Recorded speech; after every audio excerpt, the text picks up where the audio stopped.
Meus irmãos, a paz do Senhor Jesus, é uma alegria para nós estarmos aqui pela primeira vez, poder rever o pastor Márcio, a sua esposa. Obrigado pelo carinho. E ao contrário, é difícil ele ir em Jandira, é muito difícil. E aí hoje, pela manhã, ele nos deu a honra de estar conosco lá, mas nós já estávamos marcados para vir aqui. Então deu tudo certo e o nome do Senhor mais uma vez será glorificado. Deus também abençoe o pastor Leonardo, a sua esposa. Deus abençoe o senhor. A minha esposa que está com muito sono, mas ela disse: eu vou lá. A gente está numa semana bem corrida, mas Deus tem nos dado graça, tá bom? Queridos, aqueles que trouxeram a Bíblia, por favor, abra ela comigo no livro de Ruth, no capítulo de número 1. Quando o Márcio falou do som musical, eu pensei que era o CD, mas se for o tecladista, eu fico grato, tá bom? Porque ele é ungido, ele é de Deus. Pode tocar lá à vontade. Eu não sei se é do costume dos irmãos ficarem em pé. Se for, coloque-se de pé, por favor. Livro de Ruth, capítulo de número 1, versículo de número 1. Nós faremos menção até o versículo de número 6, enquanto você acha, depois do livro de Juízes. Eu quero louvar a Deus pela vida da Vitória, da Maria e do Vitor. O Vitor está ali tocando bateria e está sendo uma bênção, tá bom, irmãos? Quem encontrou esse texto, diga amém. Tem alguém que está procurando, diga eu estou procurando. Todo mundo encontrou? Diz assim então, a palavra do nosso bom Deus. Nos dias em que os juízes julgavam, houve fome na terra, e um homem de Belém de Judá saiu para habitar no país de Moabe. Ele, sua mulher e seus 2 filhos. Chamava-se esse homem Elimeleque, a sua esposa Noemi. Os filhos se chamavam Malom e Quilion. Efrateus de Belém de Judá foram a Moabe e ficaram ali. Morreu Elimeleque, marido de Noemi, e ficou ela só com seus 2 filhos, que se casaram com mulheres moabitas. O nome de uma era Orfa e o da outra Ruth. Quando já fazia quase 10 anos que moravam ali, morreram também Malom e Quilion, ficando assim a mulher desamparada de seus 2 filhos e de seu marido. Então se levantou Noemi com suas noras para partir do país de Moabe, porque ouviu que o Senhor tinha ajudado o seu povo, dando-lhe alimento, pelo que saiu do seu lugar onde estava, e as suas 2 noras com ela, indo elas a caminho para voltarem à terra de Judá. E você diz amém. Pode tomar o seu assento, por favor? Eu não quero tomar muito tempo aqui. Se existe uma coisa na vida que é muito preocupante para nós, é aquilo que nós chamamos de decisões.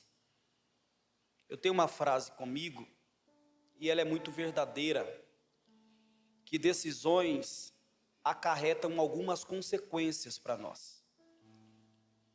E, infelizmente, algumas consequências, por muitas das vezes, são irreversíveis. Ou seja, em algum momento da nossa vida, pelo calor das emoções, por causa de algumas situações, nós acabamos por tomar algumas decisões que não seriam as melhores, mas o momento em que estávamos contribuiu para que essa decisão fosse tomada, e uma vez tomada, não há como voltar atrás da decisão. É muito bom quando nós tomamos alguma decisão na nossa vida e ainda há tempo de reaver essa decisão. Mas talvez você que está me ouvindo aqui já tenha passado por um momento em que você teve que tomar uma decisão, mas você não estava seguro da decisão que estava tomando. Quer seja uma oportunidade de emprego, quer seja uma decisão de mudar de algum local para outro local, quer seja uma decisão ministerial, a Bíblia diz que a paz é o árbitro das nossas decisões. Quando isso não está presente no nosso convívio espiritual, é muito perigoso tomar alguma decisão, seja ela no âmbito congregacional, familiar ou profissional. Este livro está tratando justamente de um homem que, por causa do momento em que estava vivendo, tomou uma decisão muito séria na sua vida. Este livro, intitulado como o livro de Ruth, é um livro escrito no período dos juízes. O versículo 1 diz que no período dos juízes eles julgavam a terra, mas houve uma fome. Nós sabemos que este livro, chamado Livro dos Juízes, cobre um período de pelo menos 350 anos de história. Este livro trata-se da moral e da imoralidade do povo para com Deus. É um livro de altos e baixos. Se você pegar este livro para fazer uma reflexão, você vai perceber que esses 15 juízes eram homens levantados por Deus, que colocavam a nação de Israel nos eixos, mas quando eles dormiam no Senhor, a nação perdia a referência, a nação recuava, a nação parava, e o único jeito de Deus trazer eles de volta é levantando opressores, porque quando Deus levantava esses opressores, o povo voltava a clamar a Deus. O povo voltava a se ajuntar como congregação, e neste clamor que eles faziam, Deus se levantava do trono, levantava um juiz para libertar o povo, e o povo voltava a adorar a Deus. Mas aí, quando esse juiz morria, o ciclo continuava a acontecer. O povo perdia a moral com Deus, o povo se desviava do caminho, ao ponto que este livro está marcado pelo capítulo 21, e o versículo 25, onde diz que neste período, eles faziam o que queriam com a sua vida, porque não havia um governo sobre a terra. Este livro dos juízes é marcado por este período decepcionante. É o que nós chamamos de uma mancha negra na história da nação de Israel. E como eu já bem disse aos irmãos aqui, o fato de Deus permitir que um opressor se levante nem sempre é para que nós morramos. O fato de Deus permitir algumas situações nem sempre é para que nós nos desviemos dos caminhos dele. Às vezes, e na grande maioria delas, Deus permite algumas situações não é para te perder, é para te aproximar. Existem alguns momentos na vida em que nós não conseguimos e jamais conseguiremos entender nem a mente e muito menos o trabalhar de Deus.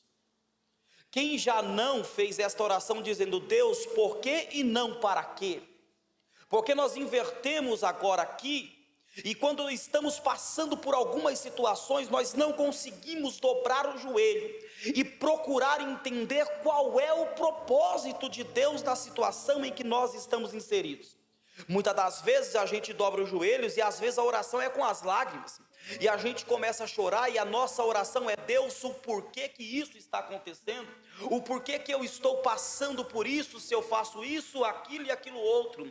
Mas entenda o que Deus está dizendo, que quando Deus nos aperta, não é para que a gente se distancie. Às vezes Deus permite até alguns temporais, mas é na verdade Deus dizendo: eu prefiro perder coisas, eu prefiro que você perca amigos, eu prefiro que você perca ambientes, do que você me perder e eu te perder de vista. Não que Deus perca alguém de vista, mas quando eu falo de Deus nos perder, é de nós não nos achegarmos mais a Ele. Perceba então que agora um dos meios que Deus vai fazer é trazer uma crise severa na agricultura de Israel. Esta crise é tão grande que nós estamos falando da terra de Belém, conhecida como a terra que produz o pão. A palavra Belém, muitas das vezes, é entendida como a casa do pão. É um lugar em que você vai como uma padaria e você não espera que Belém não tenha pão. É um lugar de provimento, é um lugar de recarregar as baterias, mas agora você acorda e o cenário não existe produção de pão porque a terra não está dando o trigo. Então alguém vai dizer, olha, estamos vivendo uma crise na agricultura, e esta crise aqui vai abalar os alicerces da família de Elimeleque, Malom, Quilion e também Noemi. E a Bíblia não diz, mas parece que eu imagino, este homem chegando em casa, todo preocupado, não orou para tomar esta decisão, e talvez ele diz, olha, a única solução é a gente ir para o país de Moabe. Talvez até Noemi, como a esposa sábia, tenha dito a este esposo, olha, esta não é a melhor decisão, porque infelizmente, isto é o reflexo da nossa história. A primeira crise que a gente passa, talvez o que vem na nossa cabeça não compensa, não vale a pena ficar, não vale a pena suportar, o homem é ingrato, o homem não reconhece. Mas aqui, este chefe de família vai tomar uma decisão que não vai caber só a ele, não vai responsabilizar só a ele. O bom é quando você toma uma decisão e as consequências vêm somente sobre você, unicamente sobre você. Você, se tiver estrutura, você diz, eu errei, eu estou aqui para assumir as consequências do meu erro. Mas você já vai entender comigo que às vezes, como seres humanos, tomamos algumas decisões que acarretam, respingam e acabam prejudicando toda a nossa casa. Eu estou falando de alguém que é o cabeça da família, eu estou falando de alguém que está com a mente cheia, eu estou falando de alguém que não tem paz de espírito para tentar entender que Deus na prova ou Deus na bênção não deixou de ser Deus na sua vida. Eu estou dizendo de alguém que está condicionando o favor de Deus sobre a sua vida somente nos dias bons. Ele resolve chegar em casa, ele resolve dizer à esposa e aos filhos, peguem o que vocês precisam, porque nós não vamos ficar aonde não tem pão. O que eles não entenderam é que Deus queria que o fato deles entenderem que não tem pão era para fazer eles voltarem o joelho. Por quê? Porque a síntese desta introdução nunca foi a falta de pão, mas a falta de comunhão com Deus nos períodos de crise. Eu vim de Jandira, muito simples, para dizer para alguém, nos momentos mais difíceis da nossa vida, é o dia em que Deus mais quer se relacionar com nós.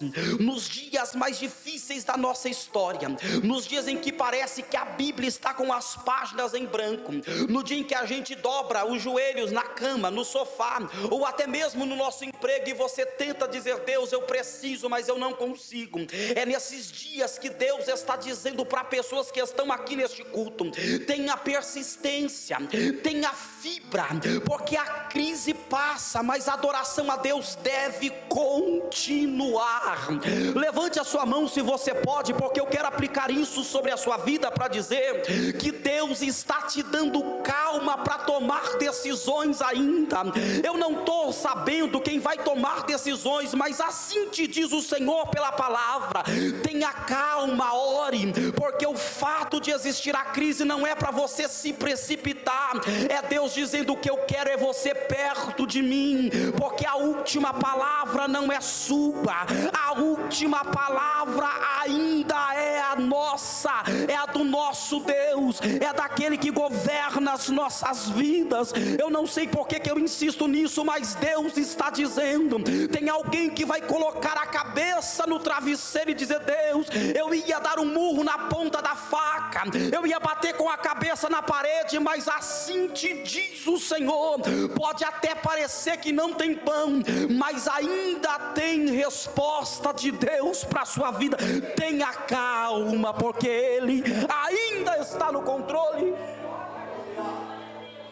Ele toma esta decisão. Eu costumo usar esta expressão para que nós possamos entender o que é isso. Os momentos de aflições que temos, É a mesma conotação de estar carregando um saco de cimento e querer se livrar dele.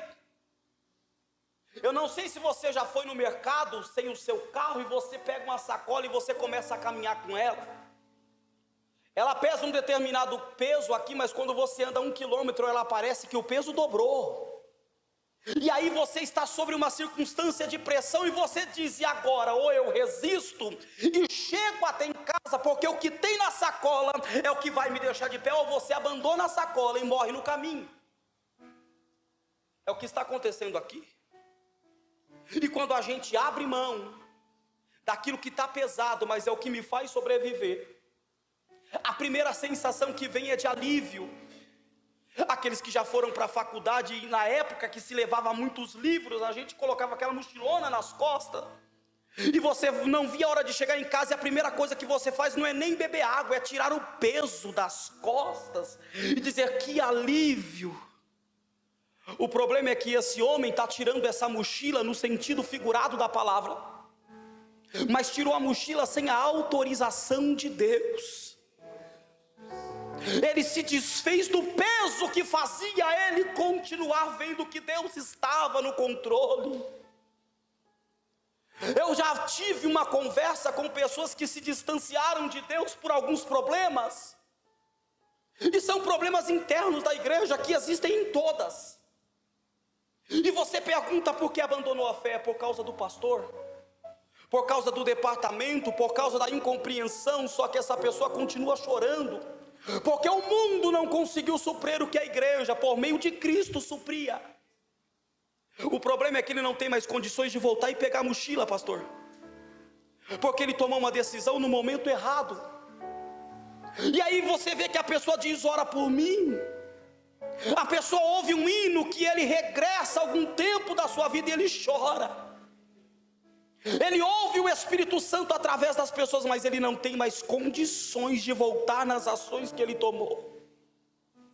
Elimeleque se sente aliviado, e ele vai para Moabe, um país em que a deflação está em alta, a moeda está valorizada, o bairro é bom, o emprego que ele procura atende à profissão que ele é formado, mas não tem mais a voz de Deus.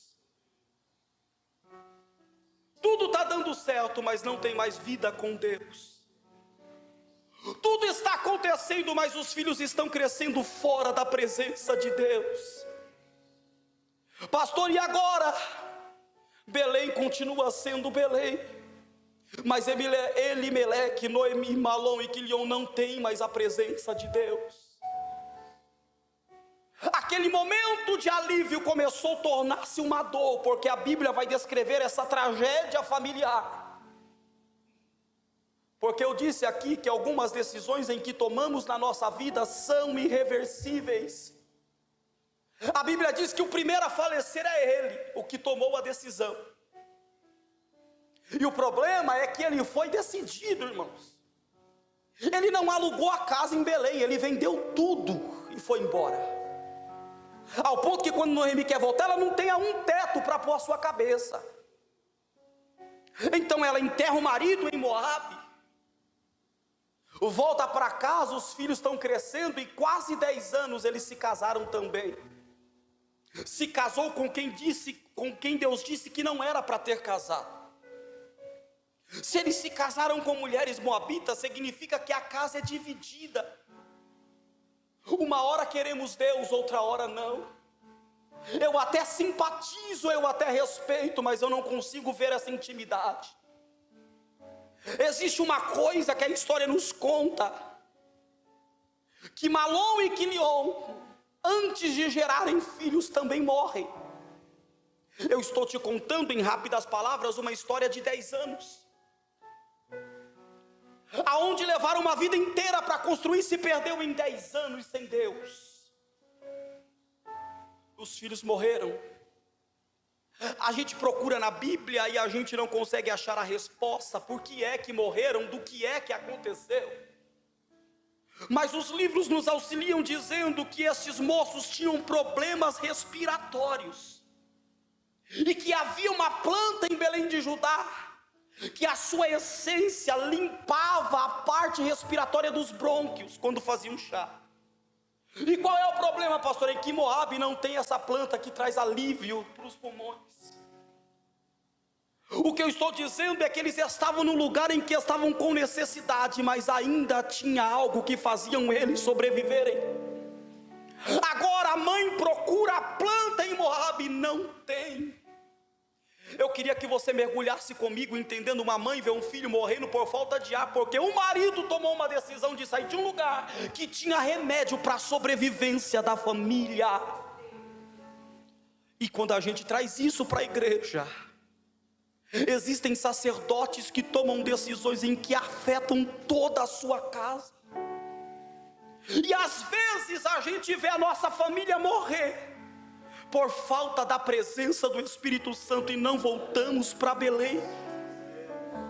Mas eu vim aqui como um profeta de Deus dizer para você: ainda tem pão na terra de Belém. Eu vim dizer para alguém que talvez tomou uma decisão alguns dias atrás, dizendo: eu não quero mais esse negócio, eu não aguento mais essa pressão. Deus disse: é isso que te faz sobreviver. É onde tem remédio para suas feridas. Não existe vida com Deus fora da presença dEle. Talvez no primeiro momento é alívio para nós. Talvez no primeiro momento é muito bom, porque a gente tem colegas, mas perde os amigos. Só que os anos vão se passar, e Noemi vai ver os filhos morrer, porque está numa terra que não tem remédio. E o versículo 6 é incrível, porque essa mulher aqui vai fazer 3 coisas diante dessa tragédia. Ela vai ficar em luto, ela vai se prostrar e não vai mais abrir a boca. É o retrato do versículo 6. 10 anos houve uma regressão muito grande nessa família. Só que o texto é tão incrível, que Deus ama tanto essa mulher,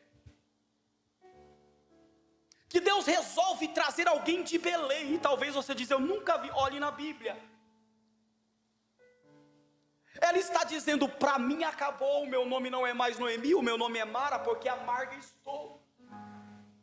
E ela diz: o problema é que a mão de Deus está pesando sobre nós, por causa das decisões que tomamos lá atrás.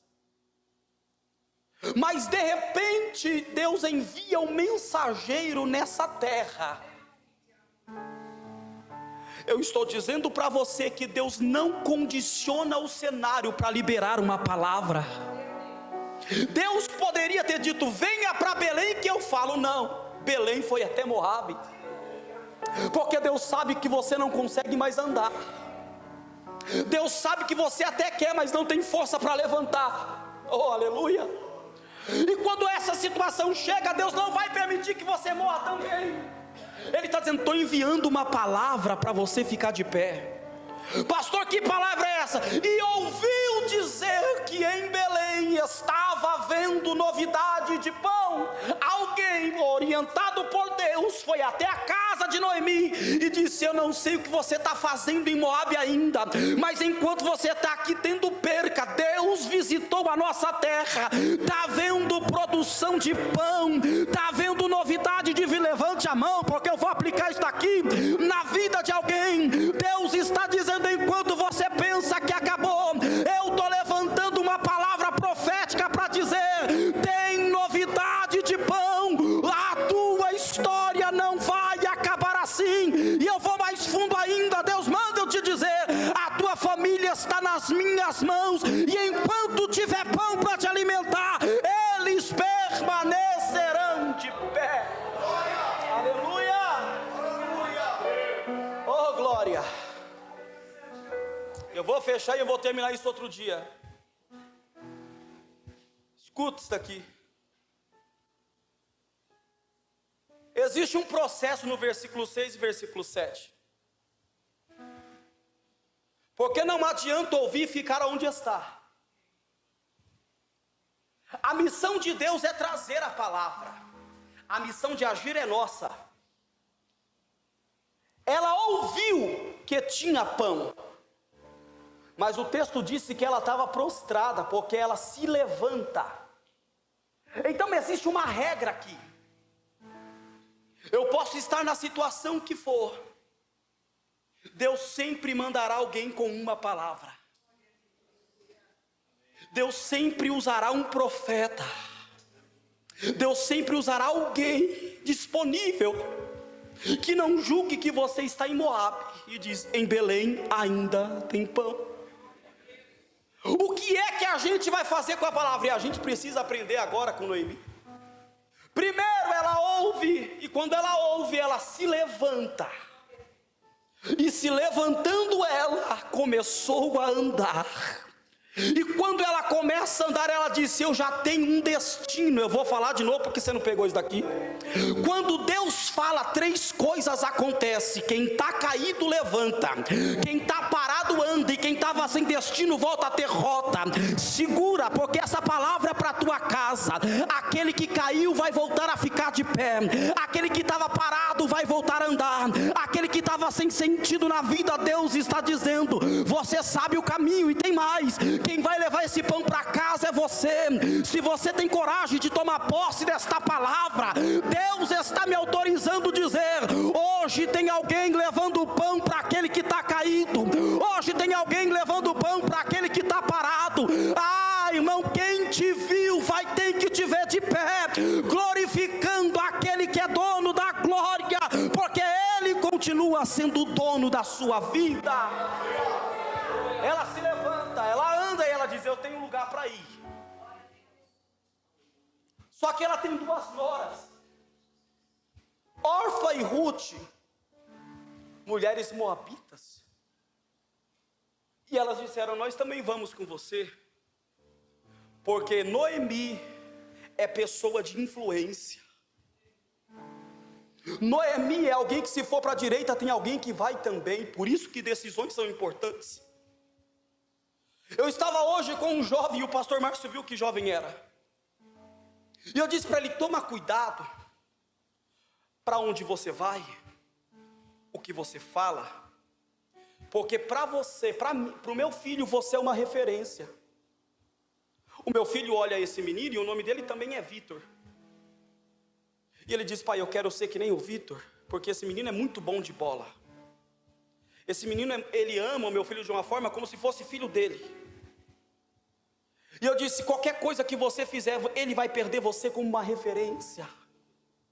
O que eu estou dizendo para você é que às vezes você não tem que tomar a decisão por você e por aqueles que estão à sua volta. Às vezes você quer desistir, mas você não pode, porque tem alguém olhando dizendo: eu quero ser que nem o pastor Leonardo, eu quero ser que nem o pastor Márcio, eu quero ser que nem a líder do louvor. E às vezes você diz: Deus, ninguém está me vendo. Sempre tem alguém olhando as suas ações. Essa mulher se levanta, as noras diz: a gente vai com você. E ela começa numa conversa de sinceridade, dizendo: eu não tenho nada para oferecer. A gente não tem mais casa, eu já estou avançada na idade, não posso mais gerar, e ainda que gerasse, vocês não teriam condições de esperar os meus filhos. Então eu estou dando a bênção para vocês ir embora, voltar para a casa do pai de vocês. E aqui a gente enxerga 2 classes de pessoas.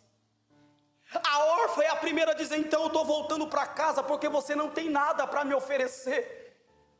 Porque tem gente que nos acompanha por aquilo que a gente tem para oferecer, mas quem permanece, permanece pelo que a gente é, irmão. Oh glória! A Noemi está dizendo: eu não tenho nada, eu não tenho condições de te ajudar. Mas só que a Ruth viu Noemi orando quando tudo estava dando errado. A Noemi estava orando quando tudo estava dando errado. A Noemi foi quem presenciou, a Ruth foi quem presenciou Noemi se colocando de pé e tomando uma posição por causa da família. E a Bíblia diz que Orfa fica, mas Ruth vai. Está no versículo 14. E aí a gente vai procurar nos dicionários e a gente quer entender o significado da palavra órfã. E você não acha nenhum significado ligado a esse nome. Logo você vai deduzir que a palavra órfã é uma palavra sem sentido. Mas quando você pesquisa o significado do nome Ruth, dentre as suas variantes, existe uma que chama atenção. Ruth também significa refrigério.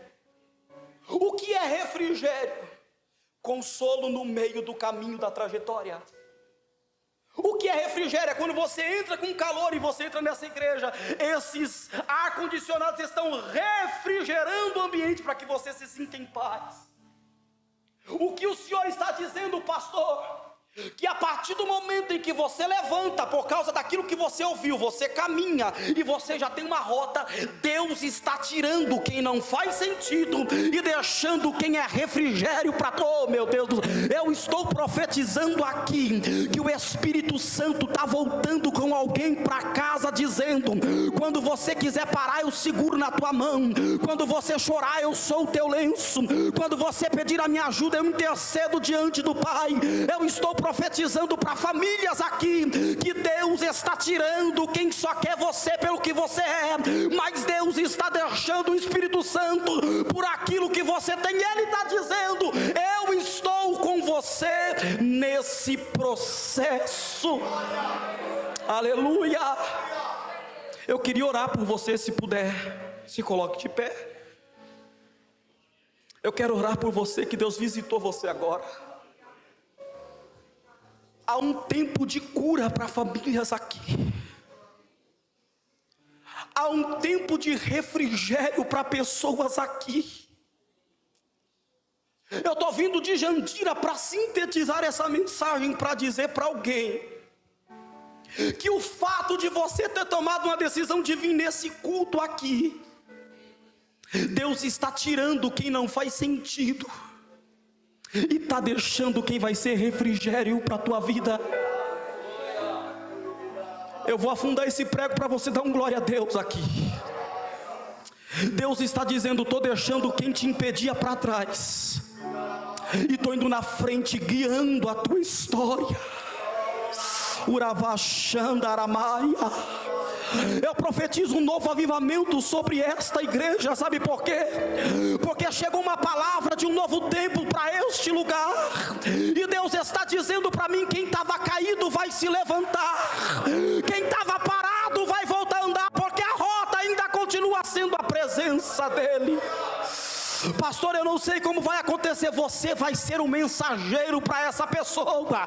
Você vai sair desse culto para dizer: ainda está tendo pão em Belém, Deus ainda está cuidando da gente. E Ele disse mais: está tirando quem não faz sentido e está deixando quem vai ser refrigério. Tem ajuda do céu chegando para a tua história. Feche os teus olhos. Senhor Deus, Espírito Santo, essa palavra é simples, mas é objetiva. Eu vim pregar para quem tinha parado. Eu vim pregar, Senhor, para aqueles que por causa das ações tomadas lá atrás estão sofrendo consequências.